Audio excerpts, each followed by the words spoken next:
శ్రీమతి విజయశ్రీ గారు. మినిస్టర్ గారు మీరు రిప్లై అవ్వండి. అధ్యక్ష, గౌరవ సభ్యులు రవికుమార్ గారు, చరితారెడ్డి గారు, మాధవిరెడ్డి గారు ఇచ్చిన వాళ్ళు అడిగిన క్వశ్చన్స్కి అధ్యక్ష, ఇక్కడ ఇది ఒక పెద్ద దాని అంటే లాస్ట్ గవర్నమెంట్ అసలు అంటే ఇటువంటి దాన్ని ఏమంటారు యాక్ట్లను కూడా చదువుకోకుండా ఎంత గుడ్డిగా ఇటువంటి జీవోలు ఇష్యూ చేసిందని చెప్పడానికి ఇది ఒక తార్కాణం కింద మనం భావించవచ్చు అధ్యక్ష. ఎందుకంటే యాక్చువల్గా వీళ్ళని మహిళా లేదా గ్రామ వార్డు మహిళా సంరక్షణ కార్యదర్శుల కింద ఇందాక సభ్యులు చెప్పినట్టుగా జీవో నెంబర్ MS నెంబర్ 129 ప్రకారం 2019లో వీళ్ళు నియమించడం జరిగింది అధ్యక్ష. ఓవరాల్గా చూస్తే అధ్యక్ష వీళ్ళు 15,000 మంది రిక్రూట్మెంట్ చేస్తే అధ్యక్ష దగ్గర 13,815 మంది ఈరోజు కార్యదర్శుల కింద మహిళా సంరక్షణ కార్యదర్శుల కింద పనిచేసే పరిస్థితి ఉంది అధ్యక్ష. అందులో సుమారుగా 1,189 ఆటోమేటిక్గా ఇంకా ఖాళీలు ఉన్నాయి అధ్యక్ష.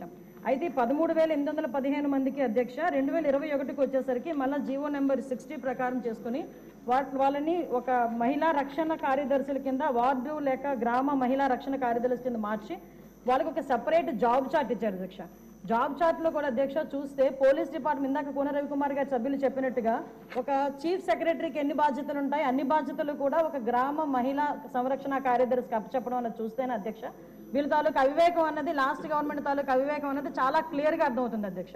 ఎందుకంటే అధ్యక్ష ఈ రోజు మనం ఇక్కడ చూసుకుంటే అధ్యక్ష పోలీస్ డిపార్ట్మెంట్లో ఒక ఉద్యోగం సాధించాలంటే వాళ్ళు శారీరక దారుఢ్య పరీక్షలు వాళ్ళు నెగ్గాలి, రిటర్న్ టెస్ట్ వాళ్ళ ఎగ్జామ్ పాస్ అవ్వాలి, 9 months ట్రైనింగ్ కఠోరమైన ట్రైనింగ్ ఉంటుంది అధ్యక్ష. కఠోరమైన ట్రైనింగ్ తర్వాతనే ఆ పోలీస్ కానిస్టేబుల్స్ కింద వాళ్ళు అందరూ కూడా బయటకు వచ్చి పోలీస్ డిపార్ట్మెంట్ వర్క్ చేసే పరిస్థితి ఉంటుంది అధ్యక్ష.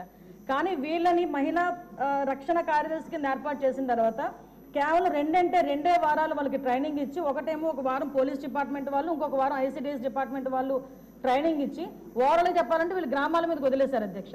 వాళ్ళు పంపించిన తర్వాత కూడా వాళ్ళకి ఇష్టాలు కూడా గ్రహించకుండా పోలీస్ డ్రెస్ కూడా వాళ్ళకి వేయటానికి ఇంచుమించుగా పోలీస్ యూనిఫామ్ కూడా వాళ్ళకి వేయాలి అని చెప్పి వాళ్ళు రిస్ట్రిక్ట్ చేస్తే వాళ్ళు కూడా దానికి భయపడి బాధపడి చాలా మంది కోర్టులకు వెళ్ళిన సందర్భాలు కూడా ఉన్నాయి అధ్యక్ష. ఈరోజు కోర్టులో దగ్గర 7 రిట్ పిటిషన్లు మహిళా కార్యదర్శికి సంబంధించి ఆ పోలీస్ డ్రెస్ విషయంలోని కానీ వీళ్ళు జాబ్ చార్ట్ ఒక అవగాహన లేకుండా డబ్బులు ఇచ్చుకొని పెట్టుకున్నాడు కదా, ఆ మేధావులందరూ కలిపి ఆల్రెడీ 12,000 మంది వీళ్ళు పనిచేస్తున్నారు కదా, వీళ్ళని మనం పోలీసుల కింద కన్వర్ట్ చేసేస్తే వాటిని తగ్గించి వచ్చని ఒక ఉచిత సలహా పడేశారు అధ్యక్ష. దానికి వెనకాతలు ఒక పోలీస్ డిపార్ట్మెంట్ మీద ఒక అవగాహన, పోలీస్ రిక్రూట్మెంట్ మీద ఒక అవగాహన, వాళ్ళ తాలూకా జాబ్ చార్ట్ మీద ఒక అవగాహన ఉండుంటే ఇలాంటి పని చేసి ఉండేవారు కాదు అధ్యక్ష. ఈ రోజు వీళ్ళ పరిస్థితి ఏమైపోయిందంటే వీళ్ళు వెళ్ళి రిపోర్ట్ చేయాల్సింది గ్రామ సెక్రటరీకి రిపోర్ట్ చేయాలి.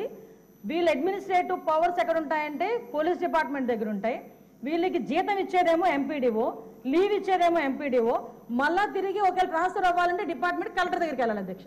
అంటే వీళ్ళకి సంబంధించి ఒక అథారిటేటివ్ ఆఫీసర్ ఒకరు కూడా లేక ఇన్ని డిపార్ట్మెంట్స్తో పోనీ పైకి వచ్చిన తర్వాత ఏదైనా పని చేద్దామంటే వీళ్ళు తాలూకా అంటే పైచి ఎంత పెరిగిపోయిందంటే లాస్ట్ గవర్నమెంట్కి వీళ్ళ చేతే తక్కువ జీతాలు ఇచ్చి ఎక్కువ పని చేయించుకుందామని క్రైమ్ ఆఫ్ ఎఫెన్స్ దగ్గర కూడా కాపాడడానికి కూడా వీళ్ళు తీసుకెళ్లాలంట.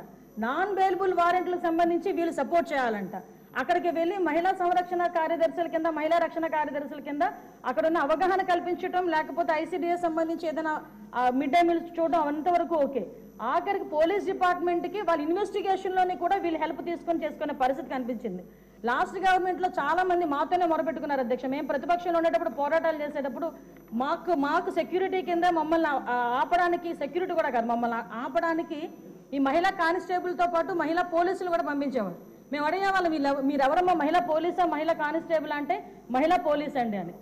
ఇందులో విషయం ఏంటంటే అధ్యక్ష చాలా మంది ఏస్ అయిపోయిన వాళ్ళు ఉన్నారు. మళ్ళీ ఇంకోటి ఏంటంటే ఎంటెక్లు బీటెక్లు చేసుకుని కొంతమంది ఫ్యామిలీస్ పోలీస్ డిపార్ట్మెంట్లోకి కొంతమంది యాక్సెప్ట్ చేస్తారు, కొంతమంది యాక్సెప్ట్ చేయకపోతారు. ఇలాంటి సిచ్యువేషన్స్ అన్నింటిలోని కూడా ఈరోజు వీళ్ళు పడుతున్న బాధ అధ్యక్ష వర్ణనాతీతం. ఇంకొకటి ఇందులో కొసమెరుపు ఏంటంటే ఎన్నో సంవత్సరాలు కానిస్టేబుల్ కింద చేస్తే హెడ్ కానిస్టేబుల్ ప్రమోషన్ వస్తుంది. హెడ్ కానిస్టేబుల్ దగ్గర నుంచి ఒక ASI, SI, CA ర్యాంక్ వరకు వెళ్తారు. వీళ్ళు ఎటువంటి రిక్రూట్మెంట్ లేదు, ఎటువంటి శారీరక దృఢ పరీక్షలు లేవు, ఎటువంటి రిటర్న్ టెస్టులు లేవు, ఎటువంటి ట్రైనింగ్స్ లేవు. వీళ్ళకి కూడా మహిళా పోలీస్ దగ్గర నుంచి అప్ టు ఇన్స్పెక్టర్ వరకు కూడా వీళ్ళకి కూడా ఒక ప్రమోషన్ జాబ్ చార్ట్ ఇచ్చేసి ఒక జీవో కూడా రిలీజ్ చేశారు అధ్యక్ష. అంటే వీళ్ళు ఎంత అంటే అవగాహన లేదు. అప్పుడు మనందరూ అనుకునే వాళ్ళు తొగ్లక్ పరిపాలన దానికి ఇది ప్రత్యేక సాక్ష్యం కింద మనం ఈ మహిళా రక్షణ కార్యదర్శుల గురించి చూడాలంటే ఇది మనం చెప్పుకోవచ్చు అధ్యక్ష. ఇన్ని రకాలుగా వీళ్ళు చేసిన అధ్యక్ష వీళ్ళకి ఏంటంటే అధ్యక్ష ఎస్కార్ట్ డ్యూటీలు, బందోబస్తు డ్యూటీలు, వాళ్ళు అక్కడికి వచ్చి ఏడ్చేవారు అధ్యక్ష. ప్రస్తుతం చాలా మంది మేము వచ్చిన తర్వాత కూడా ఇప్పుడు ఈ విషయంలోనే గౌరవ సభ్యులందరూ కూడా చెప్పడం జరిగింది, వీళ్ళు పోలీస్ డిపార్ట్మెంట్కి సంబంధించిన వాళ్ళ కింద ఉంచాలా, లేకపోతే ఐసిడిఎస్లో మనం పంపించుకోవాలా, వేరే ఎవరికైనా ఏదైనా జాబ్ చార్ట్ ఇచ్చి సపరేట్గా వీళ్ళు ఏదైనా మనం చేయాలా అనేది ఆలోచన చేసుకోవడానికి ఒక సుదీర్ఘమైన చర్చ అయితే జరగాలి అధ్యక్ష. మేము చర్చిస్తాం అధ్యక్ష. నా అప్పీల్ ఏంటంటే, ఇక్కడ గౌరవ సభ్యులందరూ ఉన్నారు, గౌరవ సభ్యులందరూ కూడా ఈ విషయంలోనే మనందరికీ కూడా అవగాహన ఉంది. ఈ గౌరవ సభ్యులందరూ కూడా ఈ విషయంలో, ఈ మహిళా కార్యదర్శుల విషయంలో మనం ఏం చేస్తే వాళ్ళ సేవలు వినియోగించుకునేటట్టుగా ఉంటుందో గౌరవ సభ్యులు ఎవరైనా